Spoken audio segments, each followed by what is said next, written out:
Léo Lima, bem-vindo. Amanda, bem-vinda. Átila, bem-vindo. Doutora Mariana tá chegando aqui.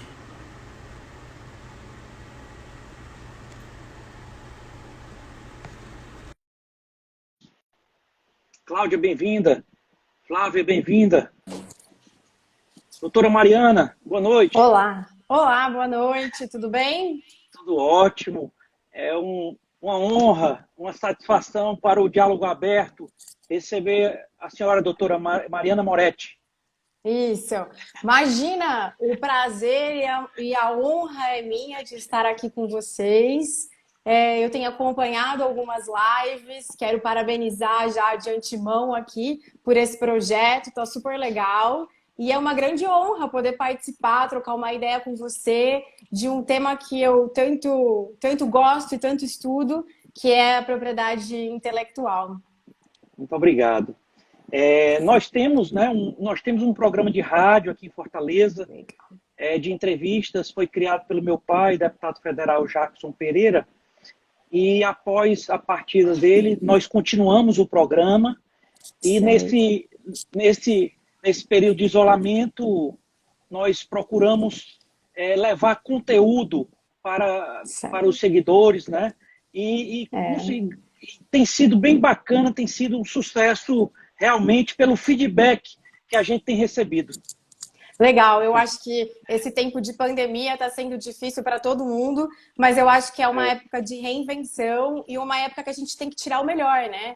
Então, por exemplo, o fato da gente ter essa possibilidade de transmitir informação, de transmitir conhecimento para o país inteiro, né? Assim, de forma ao vivo, por um celular, né? é, Dependendo só de uma internet, isso é maravilhoso. Então, eu acho que a gente tem que olhar pelo lado positivo. E eu acho que essa fase de pandemia trouxe muita gente para o ambiente digital, né? Porque, por exemplo, eu tô faz um tempão já nas redes sociais, mas eu vejo que essa fase trouxe muita gente boa para o ambiente digital também. E isso, eu fico muito feliz por isso. É doutora, maravilhoso para toda a população brasileira. você está em Londrina, doutora? Estou em Londrina, no Paraná. Terra boa. Terra boa, é. Eu não sou londrinense, mas eu É, moro aqui desde 2003. Eu sou do ah, é? interior de São Paulo, de uma Qual cidadezinha cidade? chamada Serquilho. E conhece o Ceará aqui, doutora? Não conheço, infelizmente. Infelizmente, mas gostaria muito de conhecer. O dia que eu Pronto, tiver a oportunidade, passando essa pandemia, eu vou já, visitar com certeza. já fica o convite. Opa! Muito obrigada. Doutora, para iniciar aqui, eu vou ler aqui uma breve biografia aqui, tá, por favor? Muito obrigada. Doutora Mariana Moretti, advogada, sócia fundadora do escritório Balcone Moretti, Advocacia da Inovação, formada em Direito pela UEL, pós-graduada em Processo Civil, Direito do Estado, Direito Aplicado, mestranda em Propriedade Intelectual e Inovação, certificada pela Universidade de Stanford em Formação de Startups, membro da Comissão de Inovação e Gestão da OAB Londrina e presidente da Comissão de Proteção de Propriedade Intelectual e Inovação da Associação Brasileira, ABA, A Associação Brasileira dos Advogados. advogados, de Isso. Londrina, mentor e palestrante. Isso. Doutora Mariana, para iniciarmos aqui a nossa conversa, e eu quero aqui deixar dito aqui para os seguidores e as seguidoras que quiserem enviar perguntas aqui, pode enviar que a doutora está aqui gentilmente para atender. E o nosso tema é proteção da propriedade intelectual e inovação. Então, para Isso. começar a conversa aqui, doutora, o que é propriedade intelectual? Ótima pergunta. É um ótimo começo, né? Eu só queria reforçar que fiquem à vontade mesmo para mandar perguntas, eu estou aqui à disposição. Eu só não vou conseguir acompanhar, então se você puder fazer Eu essa. estou acompanhando aqui, estou Ótimo, acompanhando. perfeito.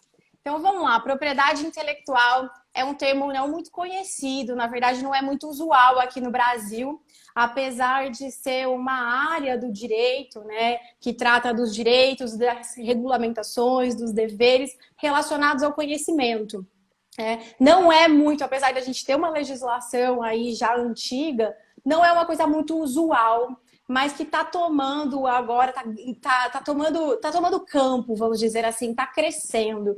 Porque tanto as empresas quanto as pessoas físicas, elas estão entendendo a importância dos elementos imateriais, né, do conhecimento. Então, o que é propriedade intelectual, né? É essa área do direito, tá? Então, são as legislações que envolvem tudo que vem do conhecimento, tudo que vem da criação do espírito, é uma coisa um pouco até romantizada, tá? Mas aqui a gente está falando do quê? A gente está falando de marca, a gente está falando de patente, de desenho industrial, a gente está falando de cultivares, de indicação geográfica, de conhecimento tradicional. A gente está falando de proteção na parte de direito autoral, então é a proteção das criações artísticas, científicas e literárias. A gente está falando aqui também de software. Então a gente está falando de tudo que é imaterial. Tá? É óbvio que a gente tem mais coisas que são imateriais, que não estão ali dentro da propriedade intelectual, mas de uma forma geral é isso. Tá? É o que vai dar, quando a gente pensa numa empresa, é o que vai dar vantagem competitiva para ela e é impalpável. Tá? E quando a gente pensa também sobre o outro lado, a gente pensa nessa parte de criação, da criação proveniente do espírito. Como eu falei para você, é uma coisa bem romantizada, né? Bem ali inspirada na França, que a nossa inspiração, a nossa legislação tem essa inspiração francesa. Tá? Então, eu vou dar alguns exemplos aqui, eu acho que para ficar um pouco mais fácil. Tá? Quando a gente pensa em propriedade intelectual, por exemplo, dentro de uma empresa, a gente está falando de uma marca. Tá? E por que ela está? A gente está falando de uma patente, a gente está falando de um desenho industrial e a gente está falando de conhecimento, de know-how. Tá? A gente está falando de todos os elementos imateriais que envolvem essas questões e dão vantagem competitiva para uma empresa, por exemplo. Tá? E por que eu falei que está ficando tão em voga isso, né? Porque hoje, diferente de antigamente, que a gente dava bastante valor para a propriedade física, né? Então, imóveis, antes as empresas eram detentoras de grandes imóveis, de grandes terras, de frotas de carros. Hoje, isso obviamente é muito importante ainda e é muito valioso. Mas hoje o que mais vale, né? O que tá sendo, o que vem ganhando muita importância é a formação de uma marca, né? São os dados, todos esses elementos imateriais que vão construindo o portfólio, né, de uma empresa, vamos dizer assim. E isso tem crescido bastante. Eu gosto de dar alguns exemplos, já que a gente está falando um pouco de inovação também. Eu gosto de dar alguns exemplos que todo mundo conhece, acaba sendo um pouco clichêzão, mas todo mundo conhece. Uber, Spotify, Netflix, são empresas valiosíssimas, mas que não possuem propriedade física, né? Não possuem elementos físicos que são valiosos. O que vale nessas empresas, né? Então, é a marca que foi construída, são os dados, é o know-how, é o modelo de negócio. Então, tudo isso hoje está valendo mais do que esses elementos materiais. E aí que entra a propriedade intelectual. Aí que entra os especialistas nessa área, né? Então, como que a gente vai fazer para proteger isso, né? Como que a gente vai fazer para negociar isso, né? Porque uma vez que é um bem, a gente pode negociar. Então, como a gente vai fazer? Então, é aí que entra o profissional que trabalha com propriedade intelectual. Eu não sei se ficou muito claro, tá? Pode ir fazendo pergunta. Mais claro do que isso, só se falar de novo, doutora, porque... Doutora Mariana, eu gostaria de iniciar aqui. Eu ouvi, e não sei, eu ouvi uma história, não sei se é verdade. Mas me disseram que a marca Coca-Cola vale mais do que a empresa. Vale. É mesmo? Vale. Para você ver, né? A construção de um elemento material é tão forte dentro de uma empresa que ela acaba sendo o seu elemento mais valioso, né? E eu diria que não só a Coca-Cola, eu diria que a Apple, Microsoft, elas têm, não vou dizer que é o elemento mais valioso, mas é um dos elementos mais valiosos dessas empresas, é a marca. Com certeza absoluta. Com certeza absoluta. Doutora, chegou aqui uma primeira pergunta Opa, vamos lá. da Realize Atelier. Tá. Como proteger seu Instagram? Opa, vamos lá, isso é super interessante. Até vou mandar um abraço para o pessoal da Realize Atelier, que a gente tem conversado um pouquinho ali no Instagram. Prazer ter você aqui, obrigada pela participação. Bom, doutora, inclusive agradecer a eles que eles divulgaram a nossa live. Divulgaram, pois é. Muito obrigada, muito obrigada. A gente está tendo um problema hoje muito sério, que é um pouco cultural. Eu falei no comecinho aqui da live que a gente não tem muito a cultura de propriedade intelectual, a gente não sabe muito bem o que é isso, né? E agora, nesse momento que está aflorando a propriedade intelectual, que as pessoas estão dando valor para as criações, e também, ao passo que está todo mundo indo para o ambiente digital, e essas coisas são colocadas à disposição no ambiente digital, a gente tem um problema cultural de que a internet e esse ambiente digital é uma terra sem lei, né? Então, tudo que está lá eu posso usar e eu posso fazer isso do jeito que eu quiser. Essa é a impressão que dá, doutor. Essa é a impressão que dá e a gente está tendo muito problema com isso, né? Porque hoje em dia é muito fácil a gente ter acesso a conteúdo, acesso à informação, acesso às criações, às obras artísticas, científicas, literárias. E a gente não sabe muito bem, a gente não tem essa cultura. Como que eu uso isso? O que eu posso usar, o que eu não posso? O que eu posso copiar, não posso copiar? Eu posso pegar uma imagem na internet e usar ela? Então, as pessoas não têm essa cultura e realmente, pela ausência dessa cultura e dessa educação, a gente realmente não sabe muito bem o que fazer. Mas a internet não é terra sem lei, tá? Nem a internet, muito menos as redes sociais, os aplicativos, enfim, tudo que é desenvolvido nesse ambiente digital não é terra sem lei, né? A gente tem que tomar cuidado com tudo que a gente faz. Então, aí a gente entra um pouco aqui na questão do Instagram. Que foi a pergunta como proteger o Instagram. Na verdade, assim, quando você entra no Instagram, você está fazendo um contrato com o Instagram, certo? Então, quando a gente entra e cria a nossa conta, a gente está aceitando os termos do Instagram. O que significa isso? Que, por exemplo, eu vou fazer um post lá no meu perfil, esse post eu estou autorizando já, por conta desses termos que eu assinei, que ele seja compartilhado, que ele seja republicado, mas sempre ali com a menção do meu nome, da minha autoria, né? Mas isso não dá autorização de que essa minha postagem seja copiada. Então, por exemplo, veja a diferença. Se você entra no meu perfil e você pega e compartilha no seu story algo que eu postei, não tem problema nenhum. Isso daí eu já previamente autorizei quando eu entrei no Instagram. Agora, se você copia ali o meu post e coloca ali no seu perfil, aí é uma violação de direito autoral. E isso acontece com diversas coisas, não só com a imagem que eu estou publicando, mas de repente com um produto que eu criei. Então eu crio um produto e eu divulgo esse produto através do Instagram. Né? Tem muita gente se apropriando, né, desses conhecimentos. Então, eu publiquei lá, tem muita gente que vai lá e copia. Né? Isso também não pode.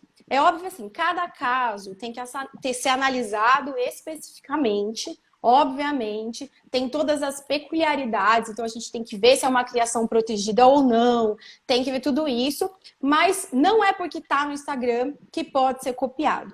Tá? Agora, como eu faço para proteger o meu Instagram? Então, assim, tudo que eu crio e que está protegido pela lei de direito autoral, ele nasce protegido. Então, não existe, eu não preciso ir, por exemplo, num órgão e fazer o registro, tá? Quando a gente está falando de proteção de criação autoral. Quando eu estou falando de algo que é protegido por patente ou desenho industrial, que já é um outro tipo de criação, a gente tem que pedir essa proteção lá no órgão específico, que é o INPI. Mas isso diz respeito às minhas criações, as criações que eu estou postando ali no Instagram, tá? Agora, o Instagram em si, não existe uma forma de proteção do Instagram. O que você pode fazer é proteger a sua marca, por exemplo, que está, por exemplo, Diálogo Aberto é uma marca. É uma marca de serviço de radiotransmissão, por exemplo. Tá? Então, você pode proteger essa marca junto ao NPI. Você pode ter todas as suas postagens protegidas se elas caracterizarem como direito autoral. Mas o Instagram em si, a gente não consegue proteger, tá? Especificamente, né? Mas aí tem todas essas ferramentas e todos esses procedimentos que podem ser feitos para que você esteja ali mais amparado. Doutora, tem uma pergunta aqui do Átila Peixoto. Ele pergunta, doutora, o que geralmente acontece quando se viola uma propriedade intelectual? Tá. Bom, então vamos lá. Depende da propriedade intelectual, né? Mas todas elas, como eu disse, né, a partir do momento que elas são protegidas, existe essa violação.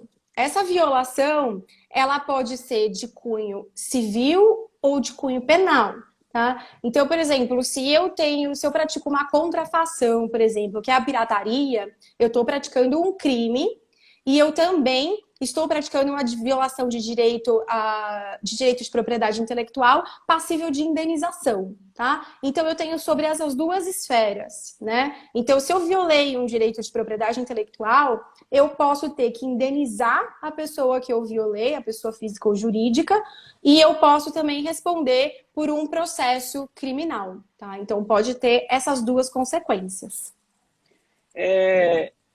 E uma pergunta aqui, e sobre mensagem denegrindo a imagem da empresa? Tá. Aí é uma outra questão, né? Aí não é propriedade intelectual. Aí a gente está falando de dano moral à pessoa jurídica, né? A honra da pessoa jurídica, porque hoje já foi considerado que a pessoa jurídica ela também sofre direito moral. Tá? Porque a gente constrói uma reputação e a partir do momento que essa reputação, existe algum tipo de tentativa de denegrir essa reputação, existe um dano que é considerado um dano moral. Mas daí é um dano à personalidade jurídica. Aí a gente não está falando de propriedade intelectual, tá? A gente está falando de uma outra área do direito, mas que também é passível de processo, é passível de coerção, não é permitido pela nossa legislação, né? Então, um processo administrativo, um processo civil, um processo penal, a depender do caso, vai ter que ser instaurado. Tá? Mas a pessoa jurídica sofre dano moral e isso tem acontecido muito, né?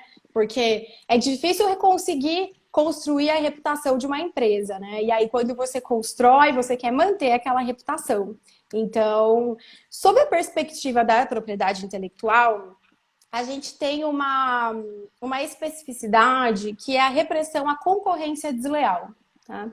E isso, agora pensando melhor nessa pergunta, também pode ser caracterizado. Então, de repente, se eu tenho um concorrente que está me denegrindo de alguma forma, isso, a depender do caso específico, pode ser caracterizado também como concorrência desleal, que também é reprimido pela nossa legislação. Então, a gente tem todas essas possibilidades aí. Tem que tomar cuidado. Doutora, e qual a relação da propriedade intelectual com a inovação? Opa, agora eu gostei. Bom, a inovação é o ato de introduzir algo novo no mercado, né? E como isso dá, via de regra, assim, né? As partes principais, assim, de um ambiente inovador, né? Com relação à propriedade intelectual. Para que você consiga introduzir algo novo no mercado, a grande maioria das vezes você tem que passar por um processo de pesquisa e desenvolvimento. Esse processo de pesquisa e desenvolvimento, ele pode ser rápido, ele pode ser mais longo, ele pode ser aberto ou ele pode ser fechado. Mas existe sempre esse processo de pesquisa e desenvolvimento, que é o processo de estudo, né, da inovação. Então, você vai estudar se aquilo lá vai dar, você vai criar algo novo para depois implementar, para depois efetivamente acontecer a inovação. E como a propriedade intelectual ela entra aqui? Ela vem justamente para dar suporte para a inovação. Por quê? Se eu passo tanto tempo pesquisando e desenvolvendo algo, um serviço ou um novo produto, eu preciso ser retribuído com isso, né? E qual que é a forma de retribuição? É a partir da propriedade intelectual. Então, vamos supor se eu crio, a partir desse processo de desenvolvimento, e pesquisa, eu crio uma invenção dentro da indústria farmacêutica, por exemplo, tá? Então, eu crio a solução para o Covid. E aí, eu preciso de retribuição desse valor que eu investi nessa pesquisa, desse valor que eu investi em profissional, que eu investi em laboratório. Então, como que a nossa legislação vem? Ela vem e fala assim, então tá, então essa sua invenção, ela vai ser protegida como patente. E o que significa isso? Eu vou te dar exclusividade de exploração econômica dessa vacina, aqui no meu exemplo, né? Para que você consiga ter o retorno disso, tá? Então, a propriedade intelectual e a inovação, elas estão relacionadas nesse sentido, tá? A propriedade intelectual ela vai ser o alicerce da inovação, ela vai fazer com que essa roda gire, tá? Então, porque se eu não tenho retribuição, se eu não tenho direito de exploração econômica sobre aquilo que eu estou colocando no mercado, eu não vou incentivar a pesquisa, eu não vou incentivar que essa roda gire, tá? Então eu costumo falar que a propriedade intelectual ela é essa infraestrutura da inovação. Tá? Pode falar. Não, pode falar, senhor. Doutora, chegou uma pergunta aqui do Átila Peixoto. Ele pergunta, por que a propriedade intelectual é tão importante? Nossa, a propriedade intelectual ela é importante justamente para que esse ciclo da inovação que eu acabei de mencionar, ele continue, né? Então, se eu tenho o direito de exploração sobre aquilo que eu estou inventando, eu vou continuar investindo em pesquisa, vou continuar investindo em desenvolvimento e aquilo lá vai me gerar uma inovação e isso daí também retribui para a sociedade. Né? Então, o ponto fundamental aqui da propriedade intelectual é justamente isso, né? Fazer essa roda girar e dar esse retorno para a sociedade, sobre a perspectiva da sociedade. Sobre a perspectiva de uma pessoa jurídica ou de uma pessoa física, é justamente o fato de você ter direito de exploração econômica, né? Então, se eu protejo algo que eu estou inventando e eu tenho direito exclusivo sobre ele, eu vou ganhar dinheiro. Se eu não protejo isso, todo mundo vai poder usar. Tá? Isso também não é ruim, tá? Não estou falando que é ruim, mas eu estou falando sobre essa perspectiva da exploração econômica, né? Tanto da propriedade industrial quanto do direito autoral. Né? Então, eu vejo que assim, a propriedade intelectual ela é importante tanto para a sociedade sobre esse aspecto de retorno, quanto para a exploração econômica individual, pessoa física ou pessoa jurídica. Doutora, chegou uma pergunta aqui da Planeta Mimos Personalizados. Doutora, se eu quiser patentear um produto que já existe no mercado, como saber se já existe uma patente? Excelente pergunta. Sempre que você vai fazer um pedido de patente ou até mesmo um pedido de marca, é preciso fazer uma pesquisa de anterioridade. Né? O que significa isso? Você vai num banco de dados, né? A gente pode usar o nosso banco de dados do INPI, e você vai identificar lá, vai fazer uma pesquisa para ver como que está todas as invenções relacionadas ao que você pretende lançar no mercado. Tá? Então, assim, existe alguma coisa igual? Existe alguma coisa semelhante? Se é semelhante, o meu produto tem algo diferente? Tá? Então, eu estou acrescentando alguma coisa nesse produto nova? Se tiver essa novidade, ok. Agora, se não tiver, aí não consegue patentear. Aqui eu estou falando de uma forma bem geral, tá? Mas existe essa pesquisa de anterioridade, ela pode ser feita no banco de dados nacional e ela pode ser feita, super recomendado, no banco de dados internacional também, tá?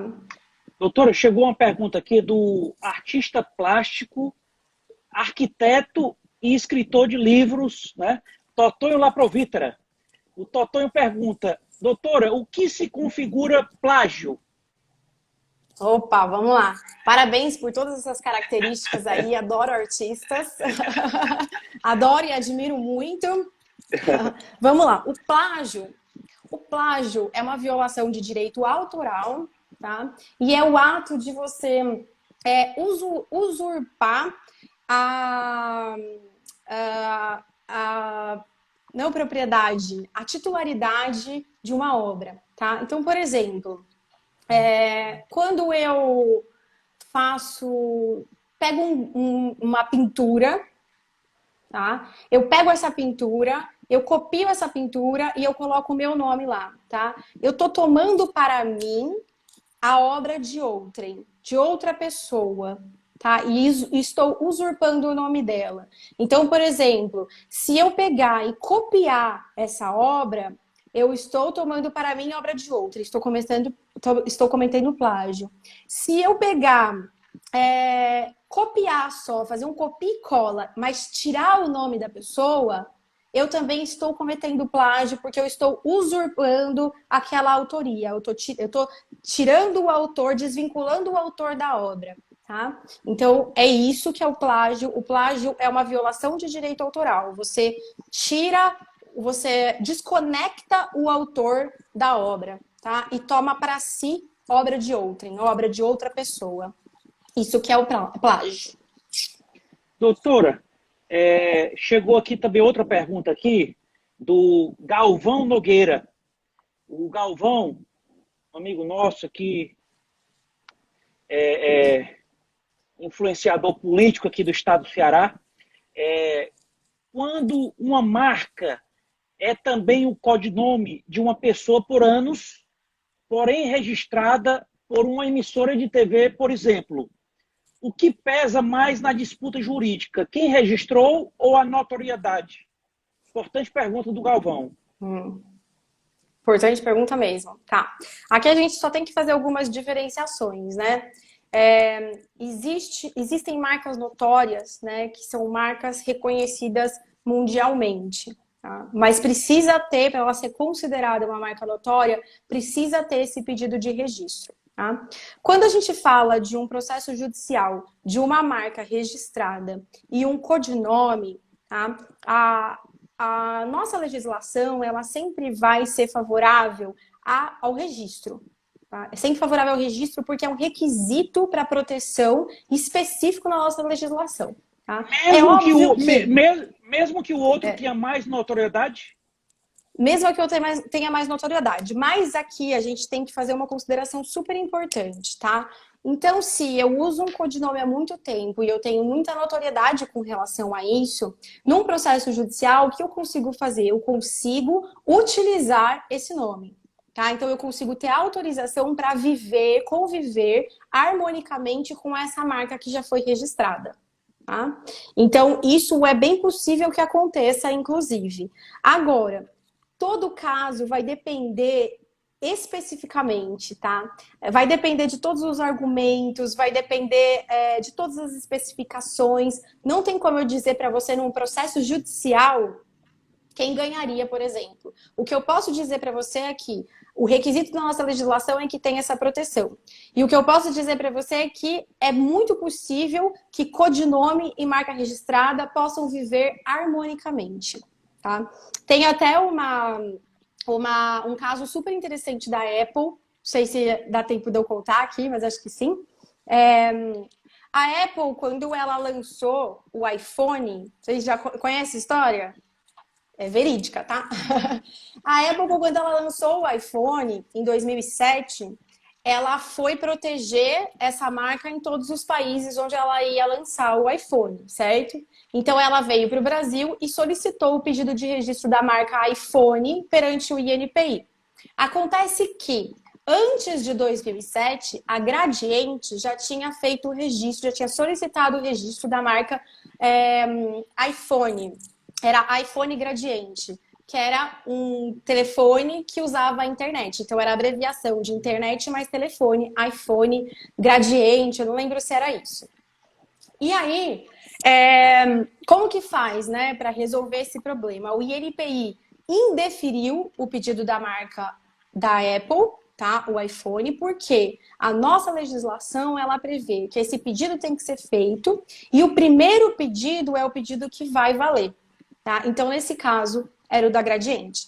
Pois esse processo foi para o judiciário, obviamente, até por conta da notoriedade da marca Apple, com todos os seus I's, né? iPhone, iPad e por aí vai.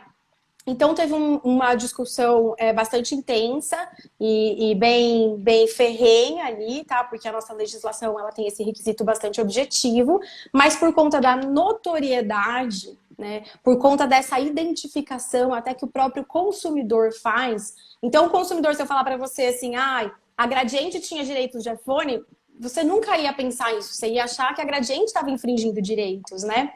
Então, teve todo esse cenário por trás. Aí, no final das contas, o que aconteceu? A Apple, ela pode usar o nome iPhone e ela tem que viver harmonicamente com o iPhone da Gradiente. Então, as duas podem usar o nome, entendeu? As duas podem usar a marca, elas têm que viver harmonicamente dessa forma. Então, assim, os problemas relacionados à marca, eles são bem peculiares, tem que analisar o caso concreto. Certo. Doutora, chegou aqui uma pergunta aqui da Amanda. Amanda, ela pergunta, quando entra com processo de propriedade intelectual ou pedido de patente de um produto, de uma invenção, porém, certo, tem outro produto no mercado muito parecido, mas com medidas diferentes. Como fica? Tá. Vamos lá. Quando a gente entra com um pedido de patente, a gente tem que passar por aquele processo de pesquisa de anterioridade, certo? Para a gente identificar se o nosso produto ele realmente tem essa atividade inovativa, né, inventiva, nova no mercado, para ver se vai poder ser patenteado ou não. Vamos supor que, nesse caso, o seu produto tenha essa novidade e esse outro produto que está no mercado, ele não seja patenteado, tá? Você, enquanto detentor de exclusividade sobre esse produto, ainda que as medidas sejam diferentes, tá? Você pode reprimir esse uso, tá? Então, desde o momento que todos esses requisitos sejam preenchidos, você tem esse direito de exclusividade, você vai poder mandar uma cartinha lá para ele e falar assim, ó, violando propriedade intelectual. Então, ou você cessa a produção desse produto, ou você paga royalties para mim, ou a gente vai para o judiciário e você vai ter que me pagar a indenização. Entendeu? Certo. Então, é assim que funciona. Mas é óbvio que, mais uma vez, a gente tem que analisar todas as peculiaridades do caso para identificar quais são as similaridades, né? Se um produto está patenteado, se o outro não está, se o outro também está com pedido. Então, tem tudo isso que tem que ser analisado. Doutora, o Átila, ele pergunta aqui, ele teve uma ideia, aí como ele protege essa ideia? Como ele faz para Adorei proteger? essa pergunta, porque é a pergunta que é o que mais chega no escritório. As pessoas batem lá, tenho uma ideia, quero proteger, como eu faço? O nosso ordenamento jurídico não protege ideia, tá? Então, de forma geral, não tem como proteger ideia. O que a gente protege é aquilo que é exteriorizado de alguma forma. Então, eu tive a ideia de escrever um livro com esse roteiro e tá, bababá, lindo, maravilhoso, só que ficou aqui, no campo da ideia. Não está protegido. A partir do momento que eu escrevo, eu exteriorizo isso de alguma forma, ou escrevo, ou passo para um audiobook, enfim, aí eu consigo proteger. Da mesma forma as invenções, da mesma forma conhecimento, enfim. O que fica no campo das ideias não é protegido. O que a gente exterioriza, a gente consegue proteger, tá? E aqui é muito delicado de falar, porque hoje em dia, até por conta das atividades inovativas, por conta das startups, de base tecnológica, que estão tendo ideia toda hora e mudando o modelo de negócio. Então, os modelos de negócio estão vindo cada vez de um jeito. Sempre chegar no escritório, eu quero proteger esse modelo de negócio, como eu faço? Outra coisa que não é protegida é modelo de negócio. Tá? Até mesmo porque a gente estaria monopolizando uma parte do mercado que é proibido pela nossa legislação. Então, por exemplo, a Uber trouxe um modelo de negócio completamente disruptivo e inovador, mas ela não é detentora desse modelo de negócio. Tanto é que a gente tem o 99, a gente tem o Cabify, a gente tem o Lyft, que usam o mesmo modelo de negócio. Tá? Então, é importante até falar sobre isso, porque muitas pessoas querem proteger esses modelos. E eu entendo, porque você fica ali batendo a cabeça, como que eu vou fazer isso diferente, né? E aí, a hora que você consegue um negócio legal, você fala, nossa, eu quero proteger isso, como eu faço? Existem mecanismos da gente tentar proteger o máximo possível, mas, via de regra, o modelo de negócio, assim como as ideias, não são protegíveis. Doutora, chegou aqui uma pergunta aqui da Adriana, fonoaudióloga. Tá. Ela pergunta, doutora, quando eu escrevo movimento e uma outra pessoa faz domínio dessa marca? Ela disse que escreveu, movimentou essa marca e chegou outra pessoa e fez o domínio dessa marca. O domínio, tá. Isso é uma pergunta bastante importante também, que envolve a marca e os domínios. Tá? É um problema bastante frequente. Tá me ouvindo? Acho que deu uma travadinha. Voltou. Então tá. É um problema que a gente tem bastante frequente, tá? Principalmente quando começou a internet, tá? O que as pessoas faziam na época? Elas pegavam marcas que já estavam registradas e elas iam lá e registravam o domínio, tá? Só para depois ter que vender para a marca que já estava registrada. Enfim, né? Mais uma vez. O domínio é uma coisa, a marca é outra. Então, vamos supor que eu tenho lá uma marca e o mesmo domínio, ele foi registrado por uma outra pessoa. Tá? A nossa legislação, ela vai pesar mais para quem tem a marca registrada. Tá? Ela tem esse peso. Tá? Então, se eu tenho a marca registrada, eu consigo judicialmente, na grande maioria das vezes, conseguir o domínio também. Tá? Mas não existe uma regra que vai servir sempre para todos os casos. Pode ser, eu já vi disputas judiciais de que os dois tiveram que conviver harmonicamente também. Domínio e marca. De diferentes propriedades, diferentes titularidades. Tá? Então vai depender, mais uma vez, do caso específico. Então, qual que é a sugestão aqui, a minha orientação até? Quando você está pensando no nome de uma marca, além de você olhar se o domínio está livre, olha lá no INPI se a marca está livre também. Aproveita que é esse momento de desenvolvimento da marca e já faz toda essa pesquisa, né? Marca livre, domínio livre, já registra lá o domínio, já pede o registro da marca e pronto, é sucesso. Certo. Doutora, uma pergunta aqui. E se eu produzir um produto e ele foi patenteado depois por outra pessoa, posso sofrer um processo? Aí é um problema, é bem delicado, porque é o seguinte, se você desenvolve uma solução, tá? Você desenvolve um produto com características inventivas, inovadoras e tal, com novidade, e você não pede o registro dele e você coloca no mercado, você está disponibilizando aquilo para o público. Você está colocando aquilo ali no que a gente chama de estado da arte. Então, qualquer pessoa vai poder usar aquilo lá. Tá? Então, a partir do momento que você não se protege, você está disponibilizando aquilo lá para o público. Tá? Então, por isso que ali a gente entra naquela outra pergunta da importância da propriedade intelectual. Né? Entra justamente aqui. A importância de proteger antes de você divulgar, antes de você colocar no mercado, porque se você faz isso e não protege, você está praticamente falando assim, ó, tô colocando isso aqui no mercado. Muitas vezes tem a questão do segredo de negócio, tá? Do segredo industrial, na verdade. Então, assim, eu desenvolvi um produto e eu tenho certeza que vai ser praticamente impossível das pessoas chegarem nessa solução.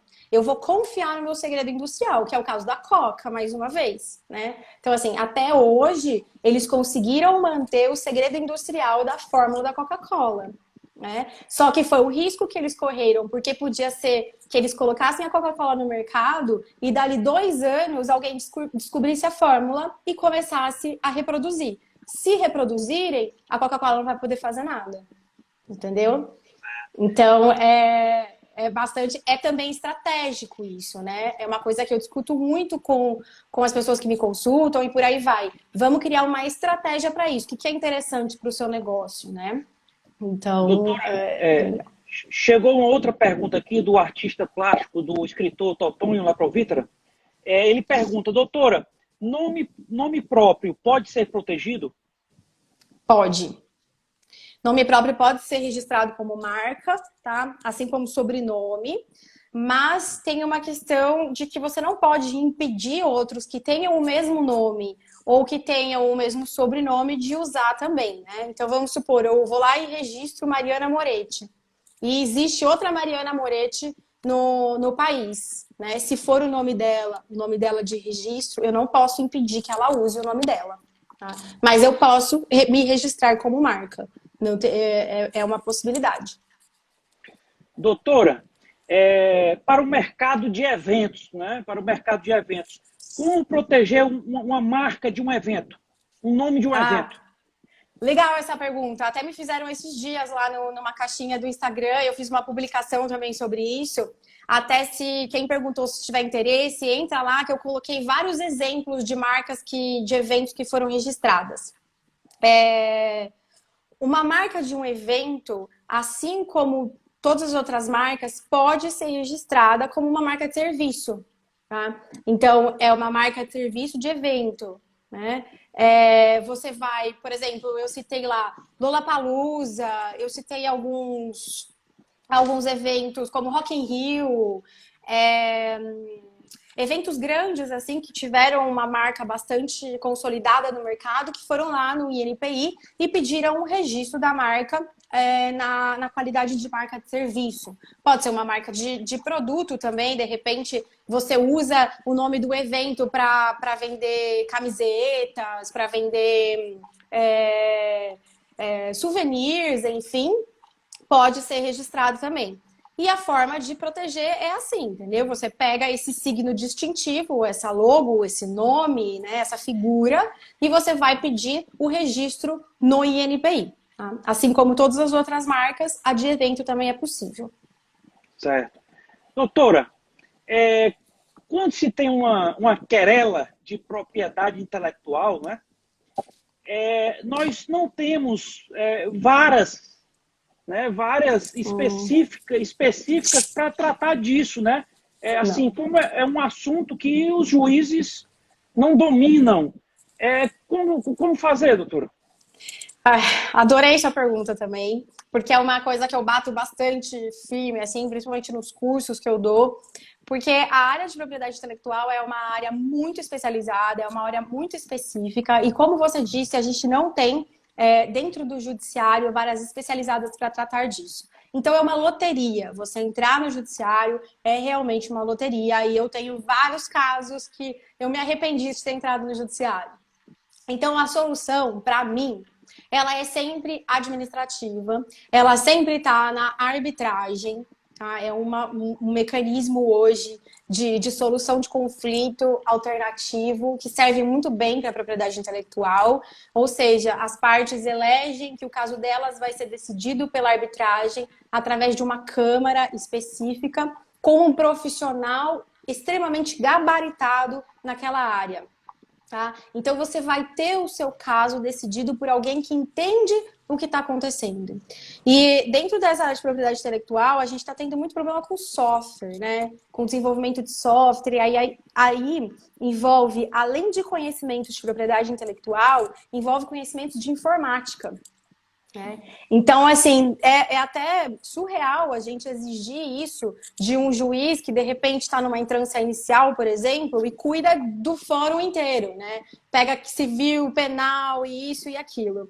Então, realmente, ingressar com o processo judicial é muito delicado. Por isso que eu sempre oriento, esgote todas as vias administrativas, as vias negociais, amigáveis. Opte por cláusulas de arbitragem em contratos.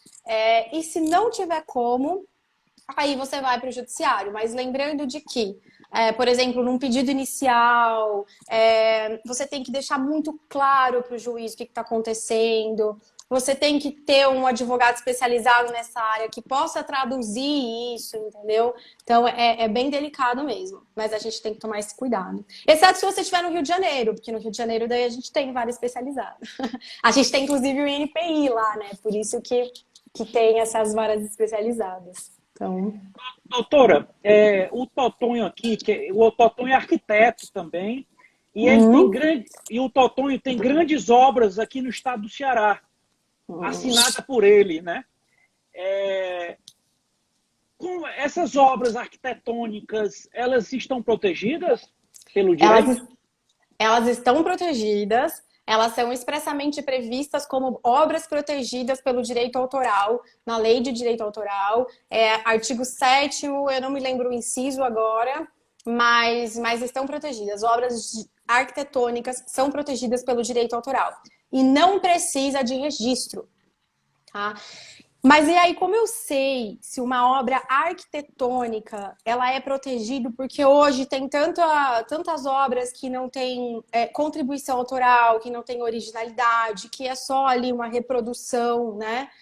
A gente vê muito isso. Então, eu preciso olhar para uma obra, eu preciso ver características do arquiteto, eu preciso ver a contribuição do arquiteto, eu preciso ver originalidade nessa obra. A partir do momento que essa obra for desse jeito, ela está automaticamente protegida pelo direito autoral. Se houver reprodução ou cópia, existe violação e aí o arquiteto pode tomar as medidas legais. Doutora, Bem fez. Certo. Doutora, eu solicitei para um design criar uma logo para mim. Essa logo é minha ou é dele? Os direitos. Vamos lá. Muito legal, é uma dúvida de várias pessoas isso. Quando você contrata o design, você está fazendo um contrato de prestação de serviço, tá? Ainda que não seja expresso, não seja escrito, é um contrato tácito de prestação de serviço. Então, é uma obra sob encomenda. Tá? Então, eu estou encomendando a partir de características que eu estou passando para você, que você desenvolva uma obra para mim, tá? Essa obra, ela vai ser minha. A partir do momento que tem essa contraprestação de serviço, essa obra vai ser minha. Mas ele tem os direitos autorais sobre essa obra, morais, aliás, sobre essa obra. O que significa isso? Ele sempre vai ter o direito de ser citado como autor. Então, assim, quem fez esse design para mim? Foi o fulano de tal, foi a empresa tal. Se eu precisar de modificar esse design, fazer alguma alteração consistente ou não nessa obra, eu vou ter que pedir autorização para ele, tá? Eu sei que isso não é muito usual, porque a gente não se preocupa muito com isso. Mas agora que os problemas estão acontecendo, as pessoas estão começando a se preocupar mais com isso. Então, eu oriento o seguinte, faça um contratinho com o seu design, sabe? Preveja lá que ele tá te cedendo essa obra e ele já está te autorizando a fazer modificações futuras nessa obra. Doutora, uma pergunta aqui do Tadeu Lustosa. Doutora, numa bibliografia de alguém já falecido, quem é responsável pela autorização? Qual grau de parentesco pode ser autorizado? Tá. São os familiares, né? Aí a gente entra na linha sucessória do Código Civil. Então, se a minha... Porque assim, entendam que os direitos de propriedade intelectual, eles são propriedades assim como um imóvel. Então, se eu tenho um apartamento, esse apartamento vai passar metade para os meus filhos, metade para o meu marido quando eu falecer, se eu escrevi um livro, os direitos autorais desse livro também vão passar para eles. Tá? Então, eles vão ser os responsáveis por fazer essa autorização. Geralmente, a gente tem uma pessoa que fica responsável, que é nomeada para ficar responsável, mas a mesma linha de raciocínio, tá? Então, as pessoas responsáveis vão ser os herdeiros, tá? E aí a gente segue a ordem sucessória prevista no Código Civil. A depender do regime também de casamento, se houver casamento, se não houver filhos. Então, a gente tem que fazer todas essas observações. Mas são os herdeiros e sucessores. Os responsáveis por Doutora, autorizar. Uma pergunta do Pedro. Em uma produção de curso online, em sociedade, como ficam os direitos da obra? Ótima pergunta também, tá? Porque é um ponto extremamente importante de estar previsto no contrato entre os sócios. Tá? E é importante o quê? Por exemplo, vai ter a produção desse conteúdo. Esse conteúdo, ele vai ser a propriedade intelectual, ele vai ser da empresa ou ele vai ser dos sócios? Doutora, ele está complementando aqui o Pedro. Em uma produção de curso online em sociedade, como ficam os direitos autorais do produtor de conteúdo e do produtor audiovisual ao decidirem romper o contrato? Tá. Aí depende muito, porque todos esses direitos que a gente está falando, que são os direitos patrimoniais, eles são negociáveis. A partir do momento que eles são negociáveis, você vai ter que prever, na verdade, em contrato, como que vai ser essa relação. Entendeu? Tudo isso é previsto em contrato. Por isso que eu falo, sempre que você tem uma sociedade, se vai ter a criação de obra, você tem que prever nesse contrato quem são os detentores dessa obra, se é a pessoa jurídica ou é a pessoa física. Na hipótese de dissolução, de rescisão do contrato, quem vai ficar com esses direitos, qual é o percentual. Então, tudo isso é negociável e precisa estar no contrato. Se não estiver no contrato, a interpretação ela é restritiva. Então, o que significa isso? A gente sempre vai puxar para o autor da obra. Então, a gente vai ter que identificar quem que é o autor, tá? Quem que é o produtor desse conteúdo. Se não tiver no contrato, a gente vai puxar para o produtor. Ele vai ser o detentor dos direitos. Doutora, uma pergunta aqui da Amanda. Quando é necessário informar uma pessoa que ela está fazendo um produto igual ao que solicitei patente? Envio um extrajudicial e preciso informar número de processo? Então vamos lá. Se você identificar, é muito importante essa fase de monitoramento do mercado. Então, quando a gente faz um pedido de proteção, né, seja por patente ou por qualquer outro meio, a gente tem que monitorar o mercado. Identificada essa violação, automaticamente a gente tem que fazer o quê? Garantir que eu tenho essa prova da violação. Tá? Porque o que acontece? As pessoas, geralmente, elas mandam a notificação sem garantir que eu tenha a prova de que essa violação aconteceu. Tá? Então, eu tenho que garantir isso. Hoje, como as coisas estão acontecendo na internet, então, antes de eu mandar a notificação, eu tenho que ir lá, eu tenho que fazer uma ata notarial. Ou eu tenho que fazer a captura dessa prova digital por alguma plataforma que faça isso. Tá? E aí, depois, eu vou mandar uma notificação extrajudicial com um prazo, que aí o advogado vai fixar, com um prazo para cessação da violação. Se não funcionar, aí você parte para uma notificação judicial. Certo. Marcele, muito obrigado, Marcele, pelo comentário aí, parabenizando a live. A Adriana, fonoaudióloga, pergunta: doutora, podemos processar um TI que tem histórico de patentear ao ficar responsável como profissional da empresa? Ele é o profissional e ele faz a patente do que foi solicitado para ele. Não houve contrato não houve contrato por ser uma instância de governança sem fins lucrativos. Tá. Agora a gente vai entrar um problema bastante delicado, tá? Se você não tem o contrato, é aquilo que eu falei, você vai puxar para o autor da obra. Nesse caso, se eu entendi bem, é um desenvolvimento de software, provavelmente, porque é um TI, ou que seja uma invenção patenteável, né? Ele é o autor. Então, se a gente não tem contrato regulando isso, via de regra, é realmente dele os direitos. Mas é óbvio que, a depender do caso, você pode construir uma linha de raciocínio e você pode construir um dossiê de provas que possam provar o contrário. Então, por exemplo, a gente preza pela boa-fé dentro do nosso ordenamento jurídico. Então, se você tem um contrato tácito, que é um contrato verbal, você pode buscar mecanismos de provar isso através de testemunha, através de conversas, através de cartas trocadas, e-mails trocados. Então, assim, existem ferramentas que vocês podem tentar para provar isso. Mas, via de regra, se não tem contrato, a interpretação é restritiva, vai puxar para o autor da obra, entendeu? Certo. Doutora, falta aqui 4 minutos aqui para a gente encerrar a live. O que é bom passa rápido, viu, doutora? Nossa, que rápido! Nossa, então, passou assim, muito rápido. Antes das suas considerações finais, né, eu quero deixar 2 avisos aqui para os seguidores que estão nos assistindo, né? O primeiro, Claro.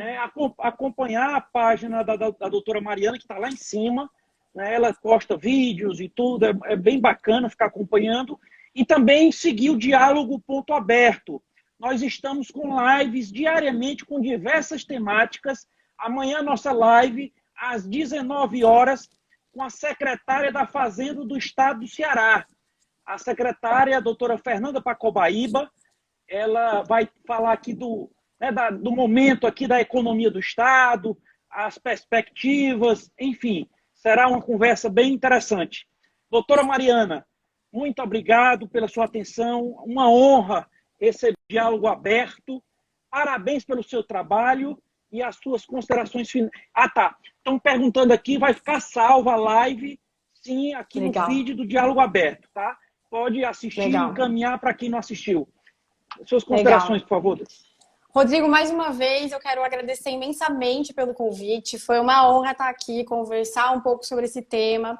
Eu peço desculpa aí se em algum momento eu não consegui explicar direito, ou se eu falei demais, porque é um tema que me afeta muito, eu gosto demais, então eu falo muito mesmo. Quero agradecer a todos que estão aí até agora, todos que passaram por aqui. Fico também à disposição lá no meu Instagram para responder perguntas. Às vezes eu demoro um pouquinho para responder, mas eu procuro responder todo mundo. Espero que tenham gostado. Esse tema é um tema que está cada vez mais em voga, porque está surgindo cada vez mais problemas relacionados a ele, né?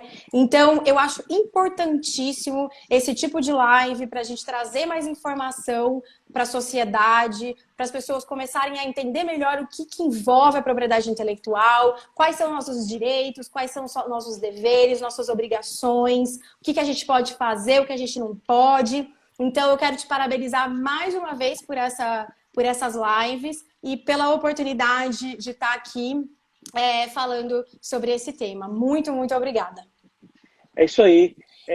Para uma convidada especial aqui de primeira, tem que ter uma plateia de primeira aqui, doutora. Aqui, agradecer aos seguidores que participaram brilhantemente aqui, com perguntas importantes, engrandecendo o debate aqui. Então, exatamente. Assim, muito obrigado a todos. Amanhã, às 19 horas, encontro marcado com a secretária de Estado do Ceará, da Fazenda, Fernanda Pacobaíba. Muito obrigado. Doutora Legal. Passarei por aqui. Muito obrigado, doutora Mariana Moretti. Parabéns pelo seu trabalho mais uma vez. Muito obrigada. Parabéns pelo seu também. As suas explicações aqui, mais clara impossível. Opa, obrigada. Parabéns. Muito obrigada. Que Deus lhe abençoe, que Deus lhe dê muita saúde e continue esse trabalho brilhante. Amém, igualmente. Muito obrigada. Boa noite, obrigado. Um abraço a todos. Beijão. Obrigado. Tchau, beijo. tchau. Tchau. Obrigado, pessoal. Falta um minuto aqui para encerrar a live. Está avisando aqui. Amanhã, às 19 horas, aqui com a secretária da Fazenda do Estado do Ceará. Obrigado, Adriana. Obrigado, Átila. Ateliê Realize. Obrigado, Totonho. Valeu, obrigado a todos. Foi excepcional a participação de todos aqui na nossa live. Tadeu Lustosa, Marcele, Rogério Ângelo, Pedro, Demontier. Rapaz, aqui só tem gente boa. Obrigado, amigos. Até amanhã às 19 horas.